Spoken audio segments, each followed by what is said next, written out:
sot kam kënaqësinë që ta kem në studio një kolegë time, ndonsa ajo ka shumë vite që ka filluar me gazetarin. Unë kam qenë duk shumë e vonshme se sa ajo, por krahas saj ajo është psikologe, është profesorisht universitare, drejton një organizacije qeveritare dhe çka jo tjetër, gazetare dhe prezantuese po. Me mua sot në studio është Kaltrina Ajeti. Përshëndetje dashur, në studio në moment. Faleminderit Gresa, kënaqësia ime. Gjithë këto titëj me Kaltrinë. Shumë, veç me i përmend boll. Si është menaxhimi i kohës, me siguri pyetjen më shpeshti që ta bojnë është se si e menaxhon kohën me gjithë këto profesione për brenda ditës. Jo mësu, në fakt jo mësu, edhe kur krijon një sistem mrime pas ku edhe për veti edhe për me dal, nuk është problem. Është çështje sistemi, kështu që unë jam mësuar me këtë ritëm edhe tash nuk e kam problem. Në momentin që të pyesin si je sot, si përgjigjesh, si mund të thuash mirë mes gjithë kësaj dinamike që e ke? Po shumë mirë në fakt. Shumë mirë. Unë gjithmonë them që punës nuk i thuhet jo, edhe përderisa na kërkohet kemi referenca për me punu edhe jemi ende në treg për punë, do me thonë, unë e konsideroj që është fat edhe është përparësi, sepse ka marrë një kohë kur gjithni gradualisht për shkak profesionit, për shkak moshës, do me thonë, nuk kemi me qenë edhe prioritet në tregun e punës, kështu që e konsideroj që jam me fat edhe konsideroj vetën shumë privilegjume gjithmonë kur më ofrohet një projekt i ri ose një punë e re. Ka ndodhur ndonjëherë me qenë duke e diskutuar se duke negociuar një projekt edhe me një mënyrë ose tjetër me të ardhur një lloj limitimi që duhet ta lësh këtë në mënyrë që të qasesh në këtë projekt ose diçka e tillë, ke pasur ndonjëherë një kusht të tillë? Po, zakonisht e bëj për shkak se është e pamundur mandej me i marrë të gjitha në të njëjtën kohë. Varet për obligimeve. Kur kam filluar studimet e doktoratës, sigurisht kam qenë obliguar disa prej projekteve me i përfunduar dhe mos me i vazhduar më. Disa prej punëve tjera që unë punoj zakonisht i konsulente jashtme për projekte të organizatave ndërkombëtare që janë këtu në Kosovë, ato zakonisht kanë afat caktuar, kështu që kur përfundojnë veç fillon një punë tjetër, domethënë në këtë mënyrë i aranjoj, po ka raste, varësisht i vendosin bazë prioriteteve që i kam. A je ajo që vikendin e ke të shenjtë, pas gjithë këtyre angazhimeve, apo e ke sakrifikuar edhe këtë pjesë? Nuk kam çare. Në fakt unë kam veç të dielën, sepse shtundja zakonisht është ditë pune, e shfrytëzoj për me i bë punë që nuk kam rri gjatë javës. Të dielëve ndodh ndonjëherë me punu për punë tjera, po megjithatë mundohem me lënë si ditë pushimi, normalisht për obligimet që i ki në shtëpi, për obligimet që i ki për veten, se natyrisht duhesh me u bugati mandej për javën që vjen, javën e ngarkuar. Zakonisht dielja është pikërisht ajo dita kur ne përgatitemi për rifillimin e javës. Kurse ty si të shkon në dielja? Ke kohë me u relaksu për vete fundja? Po, në fakt po. Nëse nuk jam në udhëtim, nëse jam në Prishtinë, zakonisht unë them se e dielja është dita e shtëpisë edhe e vetës, edhe zakonisht kujdesem me u marrë me punët që i kemi obligative në shtëpi për javën vazhdim, edhe po mundona mos me hub shprehim për me lexu, unë jam gjenerat e librave, nuk jam krejt e iPad-ave kështu, edhe mundona mos me hub shprehim që ditëve të paktën mos me shfrytzu një pjesë kohës që me mujtë me lexu diçka, qoftë për qefi, qoftë si literaturë profesionale që e kam. Çka po lexoj momentalisht apo je tërësisht në studimet e doktoratës edhe atë ka marrë pjesa kryesore e kohës? Jo, në fakt, Bankieri Anarkist është e fundit, e kam në fund tash të e lexu, është libri i fundit që e kam me radhë. Unë zakonisht përgjigj librat, shumicën prej tyre në librarinë në cilën i blej, ata zakonisht edhe ma din shihen kur shkojnë thonë kemi marrë libra të ri, kjo ose ajo. Edhe zakonisht në fushën përafërsisht me fushën time. Ato që janë doktoraturës, ato janë obligative, kështu që e kom me patjetër. Uroj tjetë libraria Dugaxhinit, sepse ka ti të pjetë me plot. Të dyja janë. Të dyja janë. Po mirë, krahas saj na tregoi pak a shumë dielja si ecën ose si shkojnë. Ndoshta një mesazh për këto gjeneratat e reja sa i përket pjesës së leximit, sepse disa studime tregojnë që koha e fokusit siç ka qenë 20 sekonda, tashmë po bie 12 sekonda, 8 sekonda, dhe me kalimin e viteve ndoshta do të bie edhe 3 sekonda. Kështu janë parashikimet. Po, është vërtet. Gjithë kjo pjesë e informacionit, kjo informacion i shpejt që ne duam të thithim në tjetër të takojmë lexues që janë apasionant pas leximit, është ndoshta e vështirë. Ani pavarësisht faktit se çfarë gjenerate i takon.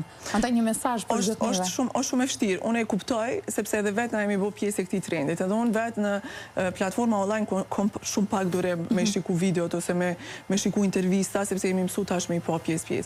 Është shumë e natyrshme që vëllimi i vëmendjes tonë është reduktuar shumë në sekondazh. Është e natyrshme që këta janë rritur në një gjeneratë tjetër ku lexojnë veç një paragraf ose veç lajmin edhe nuk lexojnë përmbajtjen. Megjithatë megjithatë, konsideroj që këta do të gjenë mënyra tjera për me marrë informata. E rëndësishme është që me u filtru informatat, sepse natyrisht edhe në aspektin psikologjik ne nuk jemi të përgatitur për me marrë kaq numër të madh të informatave, për mi procesu edhe për mi kategorizu. Edhe për këto arsye, domethënë kemi shumë shpesh që njerëz nuk mbajnë mend shumë, mandej nuk arrin me rikujtu periudha shumë të afërta të vetës. Do thotë, jon probleme të cilat shfaqen jo për shkak se ka një problem të caktuar personi, por për shkak se ne ekspozohemi gjatë ditës në një numër tepër të madh të informatave që në fakt edhe në aspektin mental nuk është që mundemi me i procesu. Edhe ky është një problem për cilin duhemi me qenë vetëdijshëm secili. E madje burimet se ku i marrim informatat natyrisht se na dallojnë. Kanë me dallu prej secilit vet, kanë me dallu prej secilit gjenerat. Unë e di që këta trit sigurisht që nuk e kanë sensin me marr librin edhe me lexu, sepse shumica lexojnë në Kindle ose në laptop, por megjithatë është e rëndësishme që me kuptu informatën, me kuptu thelbin, edhe me provu mi kategorizu ato që janë të rëndësishme për ta, edhe me ekonomizu energjinë mendore, do të thotë me provu, me kanalizu krejt atë energji, krejt ato informata në ato që ka ju duhet.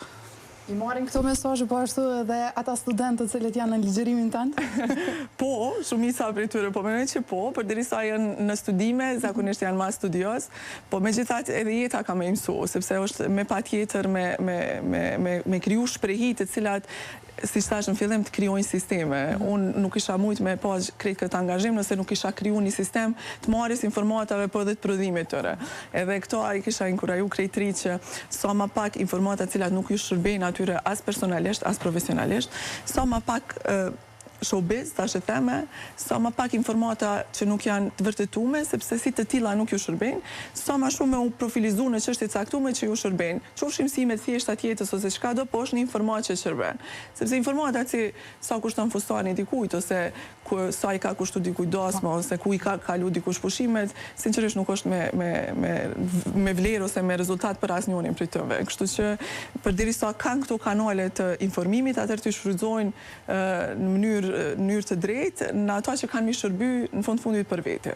Pse kjo nuk përkthehet për shembull nëse kemi një përmbajtje e cila me të vërtet ka brum në vete, kështu po e quaj kushtimisht, nuk është atraktive në anën e klikimeve, kurse këto tema që po i përmend, sa kushton fustani, sa kushton ajo dhe pyetjet e tjera të bazike, realisht ato marrin një vëmendje të jashtëzakonshme. Si e procesojmë edhe ne ose si e perceptojmë edhe ne nga aspekti psikologjik? Po është sensacion, është sensacion. Sensacioni gjithmonë është më interesant, është më shpejt e kuptueshme, nuk vjen shumë me gjyku, me marr informatën edhe me ndu, me pas një analizë kritike të informatës, është diçka e thjeshtë, edhe ndonjëherë ka edhe pak edhe dosë të kulturës, sepse na zakonisht ndihemi mirë me gjëra që i njohim, me cilat jemi mësuar edhe me atë që presim që do të takojmë në jetë. Kështu që nëse është çështje kulturore që vazhdimisht në atë ambient është diskutuar për çështje të tilla, si informatë është shumë lehtë e pranueshme, shumë lehtë e kuptueshme, edhe i përmbush pritjet e tyre për ditën që e kanë planifikuar për çka mu informuat. Katrinë, në fillim të kësaj interviste realisht u mundova ta parafroj sadopak disa profesionet tuaj që realisht i ofrohen profilit tënd, por ka edhe shumë të tilla. Realisht kur e mendojmë Kaltrina gazetare, Kaltrina prezantuese, Kaltrina profesoresh universitare, Kaltrina udhëhecëse në shumë projekte, po ashtu në udhëhecëse në një organizatë jo qeveritare, e shumë angazhime të tjera.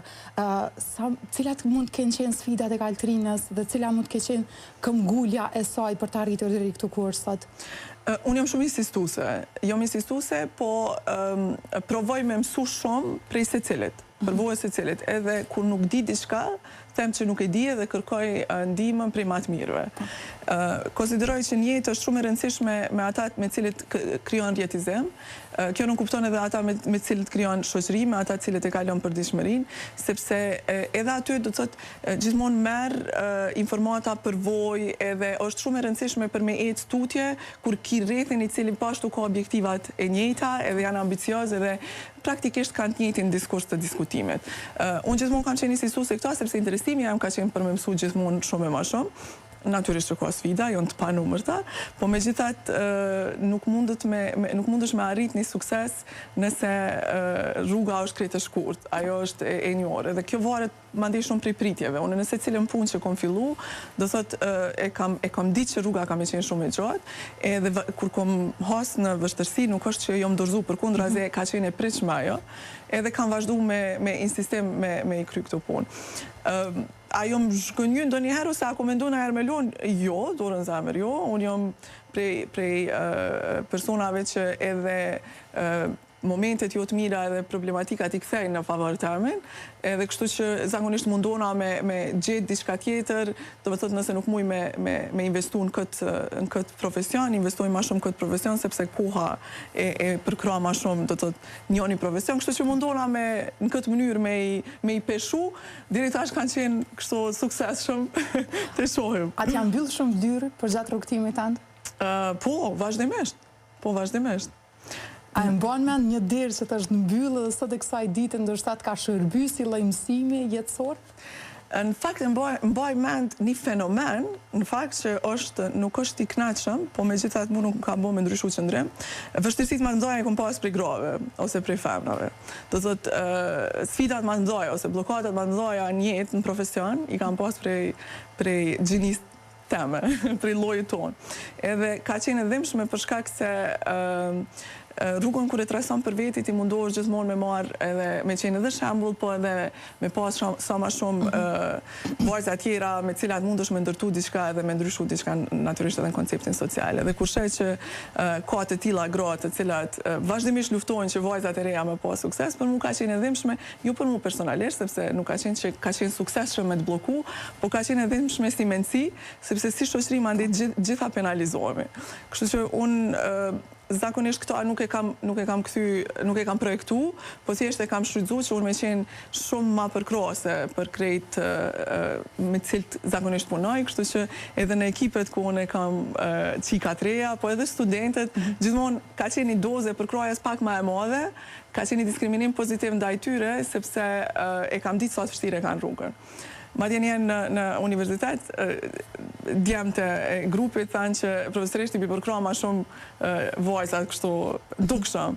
Tash po ambienti është shumë jo ashpër me to, kështu që po provoj me jep maksimumin për to, sepse kur dalin jashtë nuk jeni të barabartë. Prapë se prapë ambienti ka me qenë shumë ma jo ashpër me vajza se me djemë, edhe për që ato mundona që të paktën sa përket mu, me jep maksimumin që ato me pas besimin që kanë me pas sukses, e mandej puna natyrisht, sepse pa përgatitje profesionale dhe pa punë, kurrë nuk mundesh me arrit kurrë që ndryshme.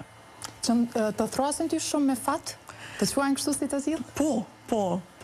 Cila është përgjigja jote e parë që të vjen ndërmend në momentin kur thon ajo është me fat dhe ajo i ka arritur në këtë mënyrë? Zakonisht as nuk përgjigjem. Nuk është që përgjigjem, po me të njerë që konsiderojnë që dikush që punon vazhdimisht është me fat, atëre nuk besoj që edhe kishin kuptu arsyetimin tem se nuk është me fat. Njerë që kanë shku rrugës tonde, e njohin rrugën tonde, këta të tjertë e kam konsideru që nuk ka rezultate dhe nëse ja shpjegoj. A mendon që është një rrugtim dukshëm i vështirë edhe në ditët e sotme, pra ndodh një dukuri e tillë kur gruat nuk e përkrojnë njëra tjetrën, ose nëse e vëmë në peshore, në krahasim me burrat, mendon që ata personat të cilët janë në maj, për shembull burrat mund t'i ndihmojnë burrat e tjerë, por gruat nuk e bëjnë të njëjtën përkraje, nuk e gëzojnë nga njëra tjetra të njëjtin respekt dhe përkraje. Vazhdon të jetë edhe sot ashtu? Vazhdon, fatkeqësisht vazhdon. Unë kam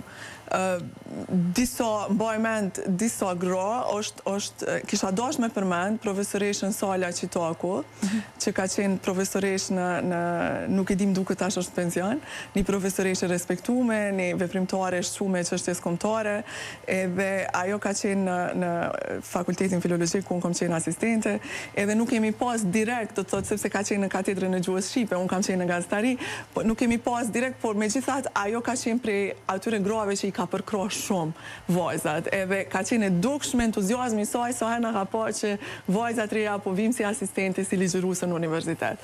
Edhe është një prej figurave gra që unë i mbaj mend që ka jap shumë pozitivitet dhe përkraje për neve kur unë kam hyrë në universitet i kam pas 26 vjet si asistenti. Do thotë për mua ka qenë shumë e vlerë ajo për kroje saj edhe vazhdoj ta mbaj mend edhe nëse më dëgjon e përshëndes shumë sepse ka qenë një shpresë që gratë të tilla ekzistojnë edhe për neve që ne me vazhdu me motivu çika të reja që me pas profesionistë të tilla që përkrojnë njëra tjetrën. Vazhdimisht e bëjmë këtë thirrje, vazhdimisht e dëgjojmë që gratë për gratë të jenë aty, të gjejnë njëra tjetrës afër, por në praktikë në fund të ditës, siç po e tregon edhe ti, nuk ndodh një gjë e tillë. Fatkeqësisht jo, në shumicën e rasteve. Jo, unë edhe me organizatën një qeveritare që udhëheq zakonisht projektet i kam për kraje të grave, në çfarëdo fushë qofshin ato, qoftë në jetën publike, qoftë në profesione tjera. Janë projekte regionale që edhe si duket i kemi krejt qytetet i kemi të njëjtat probleme. Do thotë kemi të njëjtin mentalitet. Si duket është një mendim edhe një pritje deri ku duhet me qenë e suksesshme një gro. Prej aty e tutje është e papranueshme për shumicën e grave të cilat i takojnë asaj nivelit të suksesit edhe gjithçka mande jashtë atij nivelit është i papërkrahshëm prej anës tyre. Kështu që është diçka që është përsërit vazhdimisht, shpresoj që nuk do të jetë, po me kaq vite sa unë kam përvojë në krejt këto fusha, fatkeqësisht shumica e herave ka qenë ashtu. A mendon që sa më e suksesshme të jesh, aq më shumë kërcënim përbën për të tjerët? Po çfarë thonë zakonisht? Nuk ish dashur, po. Pse ndodh një gjë e tillë? Nga të dyja gjinit në këtë rast? Po, pa përjashtim, në aspektin profesional, pa përjashtim, po është e natyrshme në një treg punës ku konkurenca është shumë e madhe, njerëz të profesionalizmin tënd ose edhe korrektsin tënd edhe parimet, sepse ajo është një paketë që vjen me të, edhe etikën tënde profesionale, do thotë e shohin si kërcënim, sepse mundet me qenë kriter përjashtues për ta, ose ndonjëherë edhe kriter që dekonspiron imazhin e dikujt që e ka dhënë deri atëherë që në fakt nuk ka qenë i tillë. Do thonë ka shumë arsye pse dikush mundet me u ndjej i kërcënuar, por megjithatë unë konsideroj që secili prej nesh është e rëndësishme. Unë e thash më herët, unë kur nuk di, mundona me mësu prej më të mirëve. Kështu që konsideroj që në këtë mënyrë mundet secili me u aftësu, përveç se me mbietu në profesione në mënyrë kështu jo korrekte me të tjerët. Katrin je profilizuar edhe në fushën e psikologjisë, por flasim pak për vetveten. Sa herë është dashur për gjatë gjithë jetës tënde, për gjatë gjithë këtyre viteve karrierë që i ke, ta marrësh Kaltrinën me të mirë me një mënyrë ose tjetër, ta ulësh aty dhe ti flasësh vetës. Por çka i ke folë më shumë ti vetës? Në fakt unë e marr shumë me të mirë vetën. Po nuk e di. Unë si person jam person shumë i matur në vendime, jam shumë e vendosur për gjithçka, kështu që edhe zakonisht e shtjelloj shumë mirë gjithçka para se me vendos, edhe kur hyj asaj pune jam shumë e sigurt në çka kam hyj edhe cilat sfida kam i pas. Në këtë moshë nuk është që mundet me destabilizu diçka, do të thotë se veç je pjekun edhe emocionalisht edhe profesionalisht, do të thotë nuk është plus unë kam përparësinë e profesionit, kështu që jam psikolog i vetës. Nuk është që kam shumë problem. Po natyrisht kur jem e re, ndoshta kur jem e re jem më idealiste. Glorifikon procese, glorifikon njerëz, glorifikon grupet njerëzve dhe mendon që njerëz kanë me duar trokit kur ti ke me pas një sukses madh dhe mandej e sheh që në fakt jo brenda natës ti jo që nuk je duar trokit, po do të thotë je në krejt në një pozitë tjetër vetëm për shkak të një suksesi që e ke pas tekon. Po megjithatë besoj që kjo me moshën tash as nuk është që e shqyrtoj ose nuk është që më bën përshtypje. Kur kam qenë e re thash për shkak glorifikimin ndoshta më ka bëu përshtypje mandej, por shumë shpejt jam mësu. Shumë shpejt jam mësu çka më prit. Realisht ke pritshmëri ndaj të tjerëve, ke pasur ndër vite, për shembull, nëse mund të llogarisësh në dikën tjetër, qoftë edhe për një referencë më të voglen, apo ke qenë gjithmonë ai tipi individualist që arritje duhet i bësh vetë edhe rrugtimi ndoshta është i vështirë, por duhet ja dilet vetë. Në fakt jo, unë e përmenda në fillim, do thotë unë jam shumë selektive në rrethin me të cilin e kaloj edhe kohën edhe bashkëpunoj, edhe ata janë njerëz të cilët janë të pjekur profesionalisht, edhe kur je i tillë natyrisht që përkrah tjetrin, sepse e kupton mas pari e vlerëson rrugën të cilën e ka bërë secili, mandej e kupton që rjetizimi ka me pru veç diçka të mirë, nëse jo direkt për ty si individ, ka me pru diçka të mirë për shoqërinë, që ma vonë prap ka me qenë diçka e mirë për ty, sepse bën ndryshime sociale. Kështu që unë jam insistuese me pas këtë rjetizim qoftë edhe në baza ditore, me njerëz të cilët janë tritur profesionalisht, janë tritur emocionalisht, edhe zakonisht kemi qenë referencë mirë për njëra tjetrën, për njëri tjetrin, edhe kemi ndihmu, do të thotë, njëri tjetrin në profesion, edhe bashkë kemi kriju shumë gjëra të mira. Në shumicën prej projekteve unë kam miq, që ndonjëherë më thonë, ti po i bën projektet me shoqet edhe me shokët e tu, i thonë, po çfarë më bë që kret janë zot. Edhe janë zot. Po edhe janë zot, janë emrat njohur, janë emrat dëshmu në profesionet e veta, edhe tash fati im është që i kam edhe në shoqëni. Aq më mirë është kur je ke një rrjet të tillë dhe pak të duhet aftësitë kërkimore me i pasur derisa njerëzit janë aty. Cila ka qenë kostoja, themi kështu kostoja, nëse gjithmonë mund ta quajmë të qenurit person publik? Në fakt, unë kom fillu shumë e re, tash prej vitit 2009, në fund të vitit 2008, fillimi vitit 2009, kom fillu në RTK, edhe praktikisht jam pjek me atë pjesë. Shto këtu faktin që RTK është institucion publik edhe si i tillë ne jemi veç piqemi me një korrektësi të shtumë profesionale për shkak të peshës që e bëjmë si institucion publik po. Kështu që jo mësu, po nuk kom qenë edhe shumë person që jom ekspozu qoftë për jetën time private ose për gjërat e tjera, dhe si e tillë ka qenë shumë e rehatshme. Do të thotë, zakonisht kemi folur për profesionin tim, shumë herë ftohem si psikologe, nuk është që kam qenë interesant për me bo lajme të shpejta për mu, kështu që nuk është që e kom pas edhe ngarkesë. Në aspektin tjetër në publik, mësohesh. Unë shumë e re kom fillu në televizion, shumë e re kom fillu në universitet, edhe me pa tjetër, me automatizëm, ti krijon një qëndrim tjetër kur jem publik, për shkak të asaj që ka përfaqëson. Të ka pëlqyer fakti përderisa të tjerët nuk janë marrë me jetën tënde private, apo realisht ka qenë diçka që ti hermetikisht ke qenë konservatore në këtë aspekt dhe nuk e dashur as me ndonë një pjesë të tillë? Jo, nuk e dashur as herë me ndonë, edhe e kom pasi një respekt i kolegëve të mi, ma vonë edhe studentave të mi që u bon gazetar, që mës me profilizu me çështjet të cilat nuk janë interesante. Qoftë për veshjen, qoftë për dukjen, ose për një pushim dikon, do të thotë edhe madje njëri prej kolegëve të mi, një lajm dikush që i kishin qitë prej portaleve, kur e ka pa në mëngjes, në portalin ku ai ka punu, nga tregu madje që i ka thonë hekes se s'ka qef. Hekes se me siguri ka me mshujt me më thonë, a për qëto e gjetë, ke një komentim i veshjes, a për qëto e gjetët me shkruat. Sepse unë konsideroj që kemi shumë profesione tjera që meritojnë me qenë për ballina, meritojnë me u komentu për pamjen e jashtme, po unë konsideroj që jetën e kam koncentru në dy profesionet e mia, për cilat kisha mujt me folë diçka. Kështu që në këtë pjesën tjetër, fakti që më kursejnë e konsideroj që është respekt. Mirë, po të kursejmë pra dhe sfat. Po, gjithësisht. Por, diçka generale kështu flasim. E ndron Kaltrina të jetë në një ditë? Në fakt ju ka qenë dëshira e me ma e madhe, por që nuk është realizu. Por që e ardhmja mendon e sheh veten, sepse thuhet që me kalimin e viteve ndjenja e amësisë sa vjen e rritet. E ndjen si të tillë, ke parë si ndoshta edhe nevojë, por edhe sikur ndjen që ka ardhur në 3 vite? Në fakt unë e kom pas gjithmonë, edhe konsideroj që është një prej misioneve më të bukura dhe më të vështira për gratë, edhe kom admirim për krejt në që mrinë edhe me pas një familje që ndoshme, me një edukim të përshtatshëm të kohës për fëmijët e tyre edhe me një jetë profesionale. Kështu që e konsideroj si një mision të shejt, shpresoj që ko me provu një ditë. Shumë gjitha. Sa i përket serialit, sepse këtu dishta të ndërlidhem, seriali Adoleshencë është një serial i cili ka përbuj kohëve të fundit, është kritikuar mjaft shumë në rrjetet sociale, ka pasur edhe kritika pozitive gjithsesi në kuptimin e mirë të fjalës.